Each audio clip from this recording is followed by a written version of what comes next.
Bonjour YouTube, bienvenue sur cette vidéo. Donc là ce soir je vais ouvrir la boîte d'Ascension, l'édition anniversaire pour les 20 ans d'Ascension. Donc c'est une boîte qui a été traduite en français, donc qui est localisée par Yellow.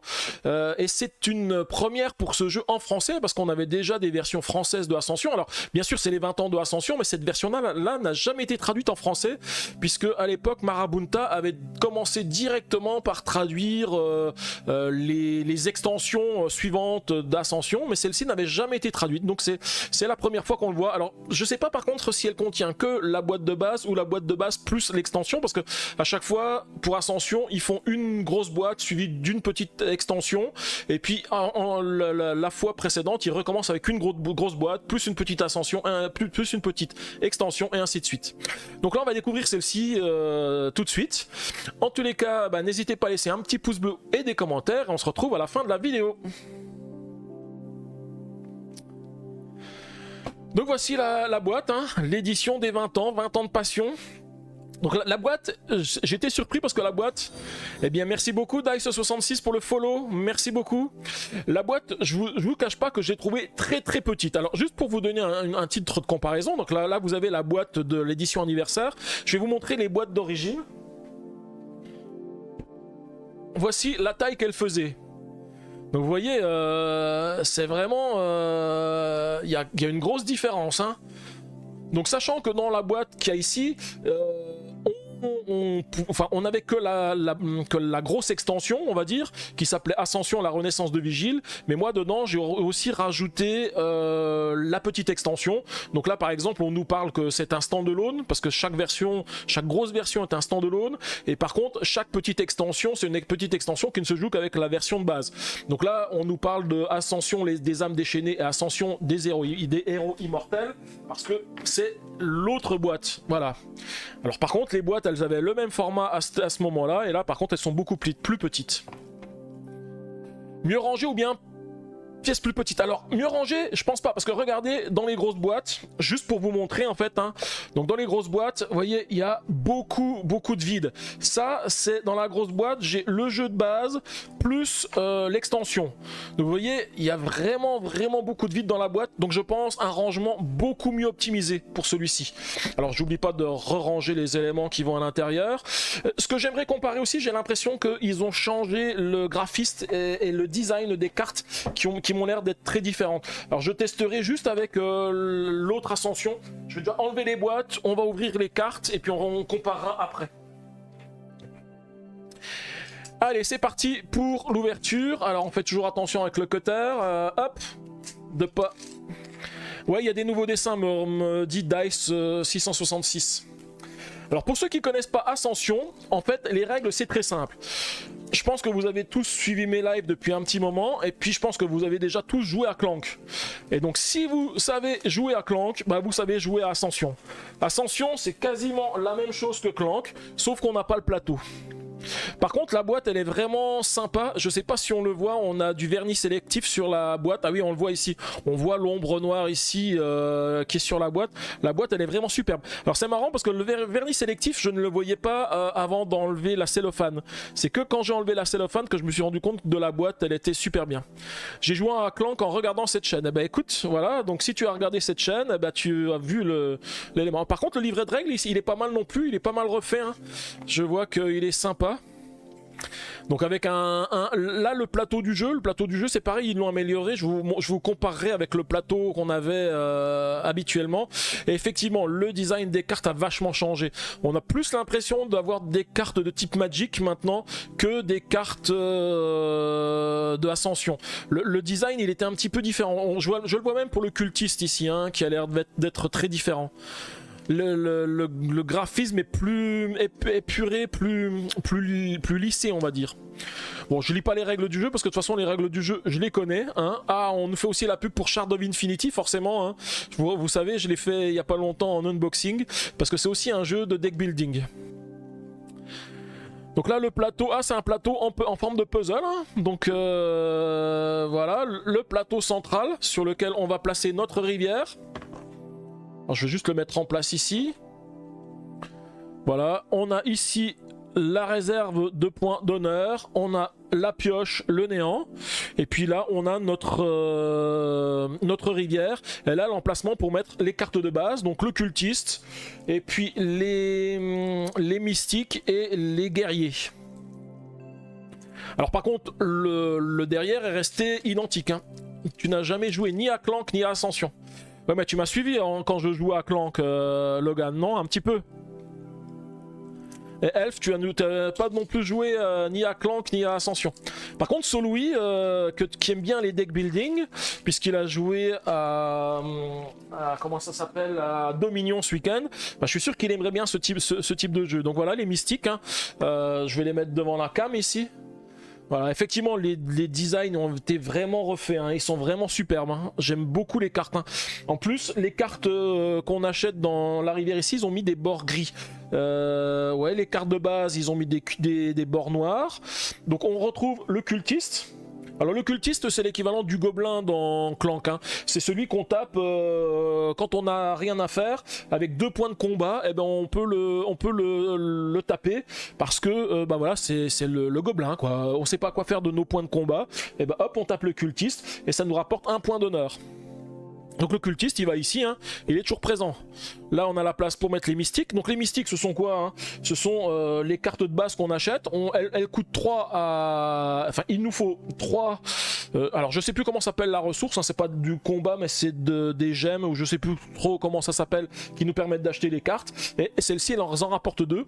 Et en plus, cette carte-là, elle nous rapporte 1 point de victoire. Chaque fois qu'on a une étoile en bas d'une carte comme ça, c'est 1 point de victoire. Alors attendez, j'ai un peu simple à finir le puzzle Ascension. Ouais c'est vrai, hein, celui-ci, hein, le puzzle, cette version arrache moins les yeux que les éditions d'avant. Ouais c'est vrai que je vous comparerez les éditions, il y en a beaucoup qui aimaient pas Ascension à cause du design qu'il y avait avant. Et Dolmor, bon, salut Dolmor, tu dis c'est le punching ball, ouais. Et Soloui, ouais c'est ça, c'est un Lego premier âge, ça, le plateau. Donc ça, ce sont les infanteries lourdes. Alors c'est pareil, les infanteries lourdes, ce sont des cartes qu'on peut acheter en permanence, et elles qui vont donner du combat. Donc elles coûtent 2, elles donnent 2 de combat, et chaque fois 1 point de victoire.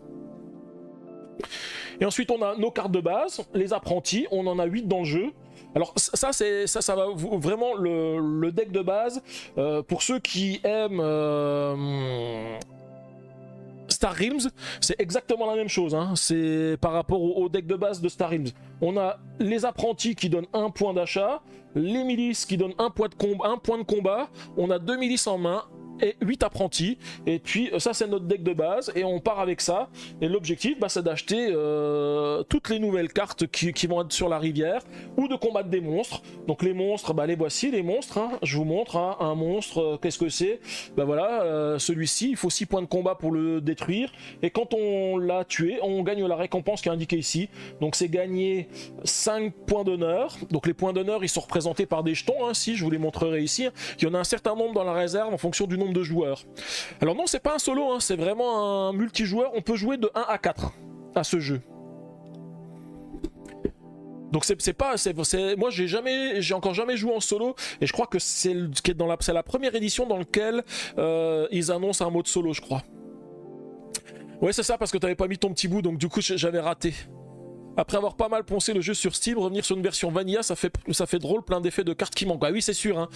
C'est pareil, moi aussi, DICE, j'ai aussi le jeu sur Steam, donc je joue à toutes les extensions, j'ai acheté vraiment toutes les extensions, et je pense que ça c'est la toute première version, donc il n'y a pas beaucoup d'interaction entre les différentes factions, et je pense que ça va être un petit peu léger comme jeu, on va dire, un peu light. Donc voilà, puis ensuite quand on a battu ce monstre, on pioche 2 cartes, donc des effets de monstres, des monstres, il y en a pas mal, hein.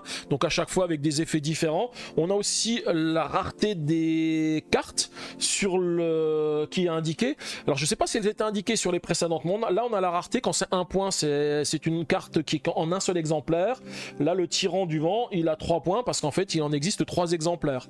Et ainsi de suite. Donc il y a même des cartes en 4 exemplaires. Voilà, ici. Donc ça c'est plutôt pas mal de savoir combien il y en a d'exemplaires. Par exemple, quand vous rencontrez ce genre de monstre ici, vous savez qu'il n'y en a qu'un seul. Donc si c'est pas vous qui le prenez, bah vous aurez pas les éléments. Hein. Donc l'avatar des déchus qui peut pas être banni. Banni c'est en fait on l'enlève et puis on le retire de la partie parce qu'on n'a pas envie que les autres ils tapent parce qu'on n'a rien de voir. Le dos des cartes, voilà, c'est celui-ci Dolmor. C'est exactement le même dos des cartes que celui des précédents. Bah, j'espère que justement, c'est ce que je vois ton commentaire, Dolmor, si cette version se vend bien, Yellow se privera pas de faire les extensions. J'espère beaucoup que ce jeu va se vendre, parce que j'aimerais tellement avoir les autres jeux, déjà en français, parce que sur Steam ils sont qu'en anglais, hein. Ils n'ont pas été traduits, mais j'aimerais les avoir en français. Franchement, si on peut avoir toutes les autres extensions en français, ça serait vraiment super top, hein. Donc voilà, donc les différentes cartes. Tu disais pas le même effet, tu crois?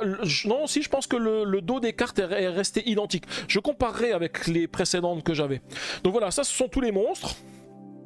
Et puis ensuite on a les cartes de factions qu'on peut acheter. Alors dans ce jeu c'est un peu comme Star Realms, il y a 4 factions. Et puis quand on a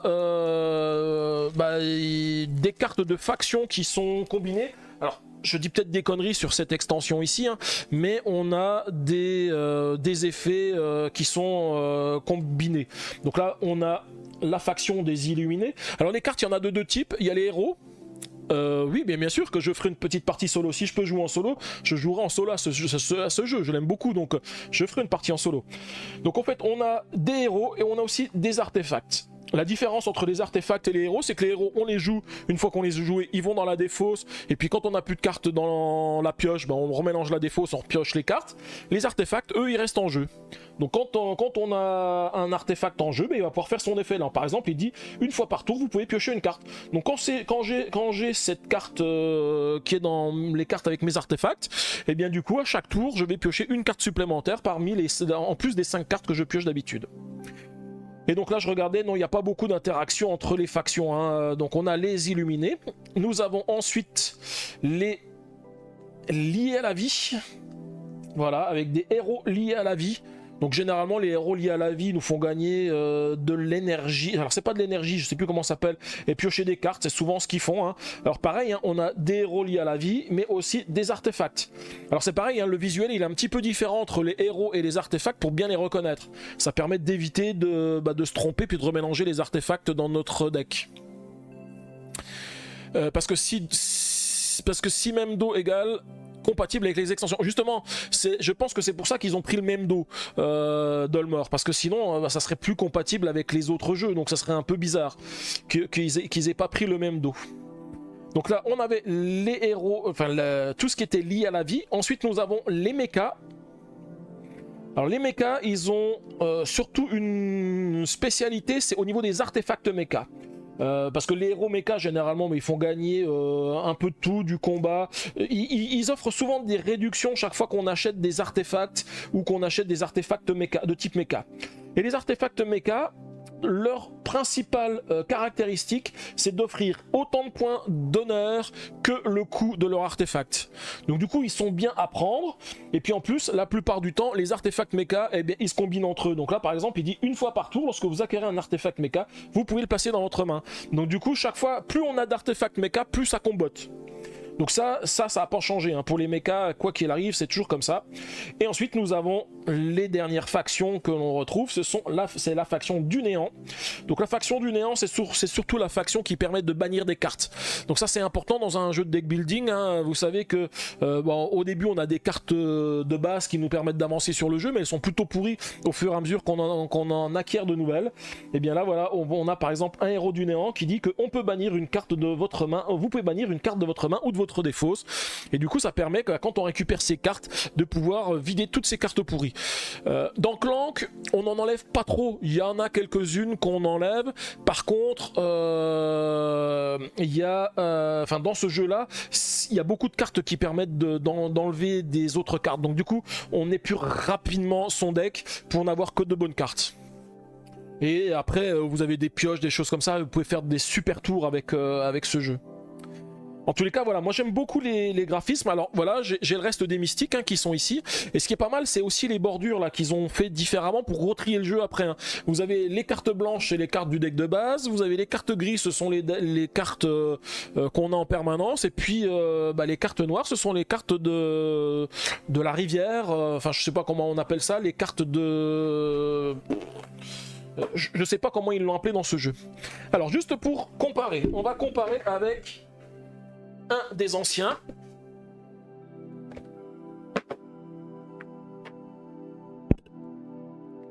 Donc je prends le cultiste, je prends un mystique, je prends une infanterie lourde. Juste pour vous montrer, on va prendre allez, quelques cartes de monstres et de tout ça. Comme ça, vous allez voir un petit peu les différences. Un héros, enfin j'ai déjà des héros liés à la vie. Est-ce que j'en ai un illuminé? Voilà, ce genre de choses. Voilà. Et puis on va comparer les dos. C'est déjà pas mal avec ça. Donc là, juste pour vous montrer, voilà en fait le design. Alors. Il y a un clan de catacombes qui titille bien en ce moment. Mais écoute, le clan de catacombes, forcément, moi je l'achèterai aussi. Hein. Ça fait partie des jeux que j'achèterai. Donc là, juste pour vous montrer, le design des anciennes cartes, il était tout de ce type-là. Vous voyez, c'est un petit peu comme si les dessins n'étaient pas finis, quoi. Vous voyez, ça ressemble à du crayonné, ce genre de choses. Alors j'enlève les pochettes parce que je veux comparer les dos hein, derrière. Hein. Donc vous voyez les différents types de cartes. En fait, le design était vraiment comme ça. Je veux dire, il n'y a pas photo avec les nouveaux. Hein. Là, je vais reprendre un héros illuminé. Vous voyez, je veux dire, c'est quand même vachement différent. Et puis là, les couleurs, elles ressortent bien parce que quand vous avez un héros illuminé comme ça et quand vous avez un artefact juste à côté, y en a certains qui ne voyaient pas la différence. Hein. L'artefact, il est tout gris et là, il est bleu, mais c'est le liseré ici qui est bleu et encore couleur artefact. Donc, on voit pas trop la différence. Là, je vais dire, si je prends un artefact, enfin. J'avais quoi? Ah non, c'était un héros illuminé. Ah, c'était deux héros illuminés. Bah non, je dis n'importe quoi en plus. Ça change rien. C'était vraiment deux héros. Donc là, on n'a pas de problème entre le héros et l'artefact. Est-ce que j'ai un artefact? Attendez, je vais comparer avec un artefact aussi. Juste pour voir. Alors, un artefact. Est-ce que je trouve un artefact? Faut prendre lequel pour commencer ce clan? Alors. Il faut prendre une boîte qui est un standalone, donc tu peux prendre n'importe lequel qui est un standalone, et il semblerait, parce que j'ai vu plein de trucs par rapport à ça, il y en a qui disent que le clan Catacombe c'est le meilleur des clans. Alors je peux pas te le dire parce que je l'ai pas testé, je l'ai pas acheté en anglais, donc je l'ai jamais testé, j'ai hâte de le tester pour voir si effectivement c'est le meilleur des clans. Alors est-ce que je vais trouver un artefact illuminé là? Ah voilà, un artefact illuminé. Ouais, la différence elle n'est pas flagrante. Hein. Voilà, ça c'est un artefact illuminé et ça c'est un héros illuminé. Donc vous voyez, mis à part le titre qui est un peu marron, on voit pas trop la différence. Alors que là, en fait, on voit bien la différence entre un artefact hein, et un héros. Il y a deux couleurs différentes ici par rapport à ça. Et du coup, ça me permet de voir que je ne pourrais... Enfin, même si on mélange les cartes des éditions, on risque pas de se tromper parce que les designs sont vraiment très différents. Alors, je vous avais comparé le mystique, je voulais vous comparer le mystique, voilà, bah ça je l'avais fait. On peut comparer aussi l'infanterie lourde. L'infanterie lourde, j'en avais pris une des infanteries lourdes, je l'ai mis où? J'ai pris que deux mystiques, non, bah alors j'ai pas pris d'infanterie lourde, je croyais que j'avais pris une infanterie lourde. Et on a aussi le cultiste, alors le cultiste on retrouve un petit peu le principe, hein, le personnage ici avec ses cheveux, mais voilà, c'est aussi une différence. Hein. Et par contre, quand on avait un monstre, vous voyez, c'était totalement différent, les monstres, bon là, ceux-là, je trouve qu'ils sont beaucoup mieux. Hein. En fait, ils se distinguent beaucoup mieux les monstres que les précédents. Voilà, c'est... Et comme je vous dis, ça se rapproche vachement plus de Magic. Et donc maintenant, la comparaison, c'est les dos. Voilà. Donc là, on a deux dos différents. Celui-ci, c'est la nouvelle édition. Enfin, c'est la nouvelle édition. Celui-ci, c'est l'ancienne. Alors, mis à part une légère différence de teinte, hein, je vois ici que celle-ci, elle m'a l'air un tout petit peu plus foncée que celle-ci. Mais ça, je vais dire, c'est le problème de tous les jeux de cartes qui se font en plusieurs éditions. On a toujours des petites différences. Mais par contre, c'est exactement quand même la même chose. Hein. J'aime le principe de construire au hasard le plateau au fur et à mesure de mon avancée. Ouais, c'est ça, c'est clan Catacombe, ça va être ça. Hein. On va construire notre plateau au fur et à mesure, on ne sait pas ce qui nous attend. Donc voilà pour ça, et puis ensuite, eh bien, on a les points d'honneur. Alors les points d'honneur, on a des jetons à 5 points. Alors par contre, ça, ils ont gardé la même chose. Il n'y a pas besoin que ça soit des fabricants différents. Hein. Je me rappelle de 7ème Citadelle, quand j'ai... Non, 7ème Continent, quand j'ai fait le pledge, entre la première édition et la deuxième édition, il y avait une différence de teinte sur les cartes qui a même poussé les Serious Poulp à réimprimer totalement toutes les cartes parce que, je vais dire, même dans les mêmes éditions, au fur et à mesure, la couleur diminuait et donc du coup les cartes n'étaient plus de la même teinte. Et ça pose problème quand on a un jeu de deck building où on peut se rendre compte de quelle carte on pioche. Et bien voilà, ça a posé problème et ils avaient décidé de réimprimer toutes les cartes. Alors maintenant, faut pas que je remélange les cartes. Hein. Ouais, non, normalement c'est facile de les identifier. En tous les cas, voilà. Vous avez les deux versions, donc le jeu est totalement compatible avec les extensions précédentes. D'ailleurs, je suis en train de mélanger les mystiques dans les mauvaises cartes. Et puis ça, ce sont les points d'honneur. Donc les points d'honneur, en fonction du nombre de joueurs, on met un certain nombre de points d'honneur dans la réserve. Et puis, dès que le dernier a pris tous les points d'honneur, on finit le tour pour que tout le monde ait joué le même tour. Donc même s'il n'y a plus de points d'honneur, on peut encore en gagner. Imaginons qu'il reste 3 points d'honneur et que j'en gagne 4.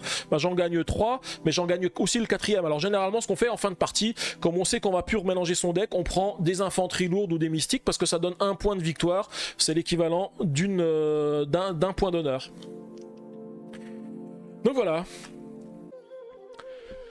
Et donc merci d'avoir suivi ma vidéo, j'espère que ce petit unboxing vous a plu, hein, donc de Ascension, l'édition anniversaire. En tous les cas, moi je sais que j'aime beaucoup ce jeu, c'est comme vous le savez, hein, les deck building ça fait partie de mes jeux favoris. Donc celui-ci je l'aime bien, j'avais fait pas mal de tournois à l'époque quand il était sorti, donc sur les autres versions que je vous ai montré pendant le live là.